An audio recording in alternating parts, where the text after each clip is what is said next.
Hey you and welcome to this video where I will help you out how to connect Gamma right here to Claude AI. So if you want to do this, first of all, we go left in the bottom to our name, and you can do exactly the same on the web browser. Go right here to your profile picture, click on it, and then we click here on settings. Then right now we select right here connectors, and this is the manager where you can add connectors. So what we're going to do right here is browse connectors, and we search right here for Gamma. There it is, and then we click on the plus icon, and now he will send us right here to this page. Then what we're going to do right here is we select right here connect with Google, and then right here we can decide right here what we want to do.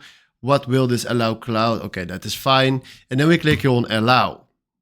Then right now he's authenticating, and now we click on open Claude again. And now here is Gamma. And then if you click right here on the three dots, you can find right here your details.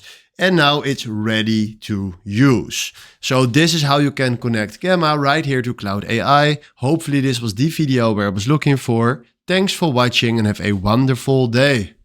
Ciao.